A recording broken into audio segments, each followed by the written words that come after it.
नमस्कार साथियों, आप सबका पुनः स्वागत है श्रद्धा एस्ट्रो ज्योतिष में। आज हम लोग कवर करने वाले हैं मिथुन लग्न की कुंडली में बुध यदि चतुर्थ भाव में बैठे तो क्या फल होगा। हम ये भी कह सकते हैं मिथुन लग्न की कुंडली में कन्या राशि के बुध किस प्रकार का फल देते हैं। इससे पहले हम लोगों ने सूर्य चंद्रमा और मंगल की कंप्लीट वीडियो रिकॉर्डिंग चैनल पर अपलोड कर दी है। जो भी व्यक्ति भृगु सरल पद्धति को आधार बनाकर ज्योतिष सीखना चाहता है वो सारे वीडियो सिलसिलेवार ढंग से देख सकता है।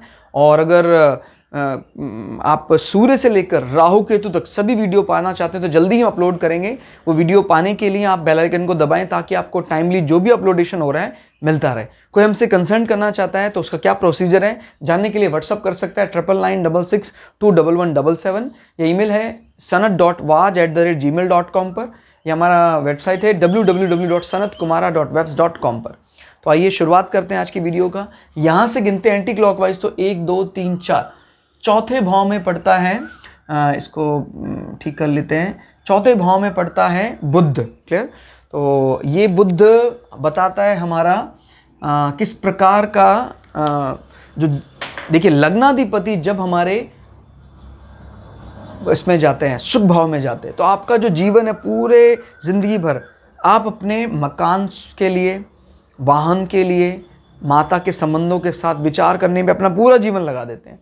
और मिथुन लग्न जैसी कुंडली में जहां पर बुध लग्न के स्वामी भी हैं और चतुर्थ भाव के स्वामी भी हैं, योग कारक या कहीं इससे भी ज्यादा शुभ श्रेणी में चला जाता है। तो बुध के शुभ होने पर यहां पर कई शुभता एक साथ आ जाती हैं। क्लियर हो गया। मतलब कहाँ तुम्हें कितनी मेहनत करनी पड़ती है कि एक प्लैनेट को एग्री कराना पड़ रहा था, कहाँ हम कई चीज़ों को एक साथ एक प्लैनेट से एग्री करा पाए। आदमी को सुख चाहिए जीवन में और सुख आपको अपने घर में बैठा है बुध, और क्या चाहिए।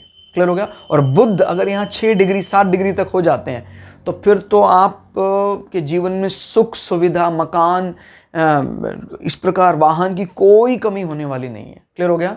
याद रखिएगा, ना सिर्फ इस चीज़ों के लिए आपका प्राइमरी स्टेप ऑफ मोक्षा भी रखा जा चुका है, बिकॉज 4th हाउस को मोक्षा हाउस भी माना जाता है। क्लियर होगा। तो ये बेहद ऑस्पिशियस है, बहुत ही ज़्यादा भाग्यशाली माना जाएगा। आपका जीवन इसके इर्द गिर्द घूमेगा। क्लियर होगा। शारीरिक रूप से आप बहुत ज़्यादा बलिष्ठ, मिथुन लग्न कोई भी हो, शारीरिक रूप से बहुत ज़्यादा बलिष्ठ तो नहीं होते हैं, स्लिम ही रहते हैं। और लेकिन अभी क्या है, बुध का यहाँ बैठना और बुध के यहाँ बैठने में बहुत फ़र्क है। याद रखिएगा, हमारा जो स्वामी अगर मान लीजिए लग्नाधिपति मस्तिष्क में बैठता है तो हमारी विचारधाराएं ज़्यादातर बुद्धि संचालित मानी जाती हैं, यानी हम हर चीज़ पर बुद्धि को ही प्रधानता देते हैं। लेकिन जब उनका हृदय में वास होता है, आपको पता है योग मेडिटेशन में भी हम अपने जो अनुभव है उनको ध्यान से, अपने अनुभवों से उनकी पुष्टि करना चाहते हैं। याद रखिएगा, जो हमारा हठ योग है, हमें हर चीज़ दिलाने वाला वही अंततोगत्वा यही है। हम हर चीज़ को सही गलत का निर्णय बुद्धि के हिसाब से करते हैं। ठीक भी है, वो ज़्यादा प्रैक्टिकल होने की बात करता है, लेकिन आपको पता सत्य प्रैक्टिकल इन सब शब्दों से बहुत ऊपर की बात है। तो हृदय में वास करना अच्छा माना, क्योंकि आपको पता है चतुर्थ भाव हमारे हृदय को रिप्रेजेंट करता है। जब लग्नाधिपति हमारे हृदय में चला जाता है, यानी बुद्धि के देवता हृदय में रहते हैं, तो ये कोई मेडिटेशन प्रोग्राम के लिए भी बहुत अच्छा माना जाता है। क्योंकि इसको मैंने बोला ना, धर्म अर्थ काम मोक्ष, प्राइमरी मोक्षा जो शुरुआत करता है वो यहीं से शुरुआत मानी जाती है। आपके एजुकेशनल इंटरेस्ट, आपका विद्या भाव या कह सकते हैं पढ़ाई करने का जो रवैया है, नज़रिया है, वो कहाँ से पता लगता है? चतुर्थ भाव से। किसी भी शिक्षा देखना चाहते हैं हम तो दूसरे भाव से हम प्राइमरी एजुकेशन को देखेंगे, यहाँ से एजुकेशन इंटरेस्ट और यहाँ से एजुकेशन सर्टिफिकेशन कोर्सेज।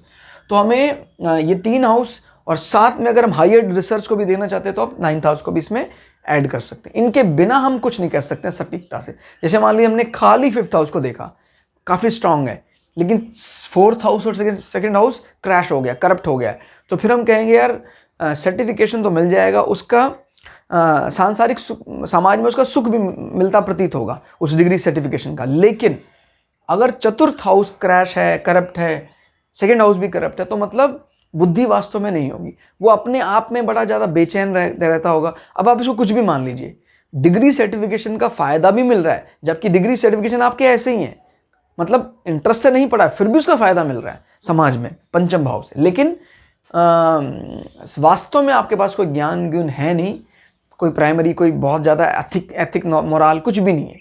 तो अब अपनी अपनी दृष्टि लगाते हैं लोग इसको, इसीलिए इसको कहा जाता है लक्ष्मी हाउस, कि बिना मेहनत के सीधा फल देता है, लेकिन जो सेटिस्फेक्शन लेवल है सच में कि हाँ भाई दूसरे को भी हम अपनी वो बात बता सकते हैं, वो दम तो भाई केंद्र हाउसेज में ही है। तो अगर चतुर्थ भाव मजबूत होता है तो सिर्फ डिग्री डिप्लोमा की बात नहीं होगी, सर्टिफिकेशन की बात नहीं होगी, आप सच में उस विद्या के लायक हैं, उस विद्या को आपने काबू किया है।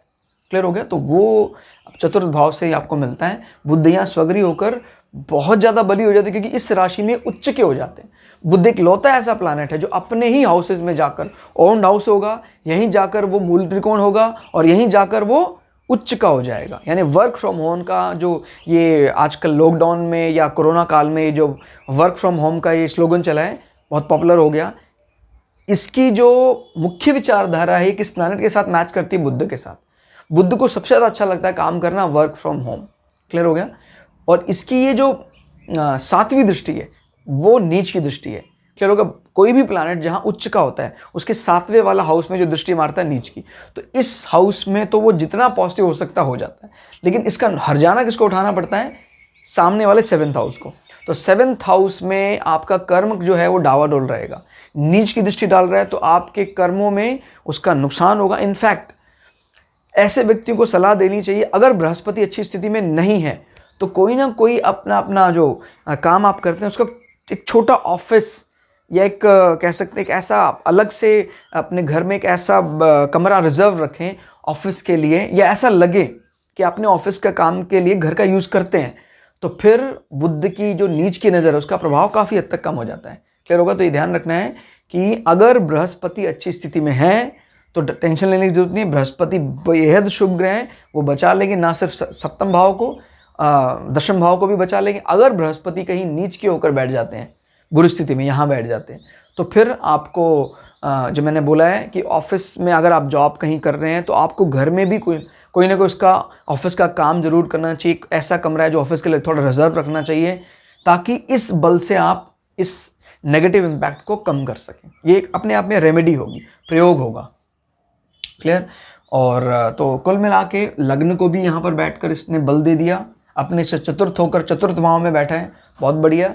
और यहाँ का तो स्वामी ही है ये, इसका तो कारक माने जाते हैं बुध भी और चंद्रमा भी, और यहाँ की दृष्टि है, इससे आपके कर्म में डामाडोल हो सकता है, आपके कर्म में बार बार व्यवधान आ सकते हैं कहीं ना कहीं। बुद्ध का मतलब होता है आपकी बुद्धि भी, बुद्ध का मतलब कोई स्त्रियां भी व्यवधान डाल सकती हैं, क्योंकि बुद्ध का मतलब बहनें भी होता है, छोटी लड़कियां, बहनें, उससे भी आपके कर्म क्षेत्र में कोई ना कोई व्यवधान पड़ सकता है। जो आपका जॉब एनवायरनमेंट है वो कहीं ना कहीं ख़राब हो सकता है। तो कोशिश करें कि जॉब जहाँ भी करते हैं आप एक ऑफिस अगर घर पे बना सकते हैं, उससे संबंधित थोड़ा बहुत काम आप घर से कर सकते हैं, तो ये अपने उच्च फल को यहाँ बढ़ा देगा, तो उसका इम्पैक्ट जो नेगेटिव है वो कैंसिल हो जाएगा।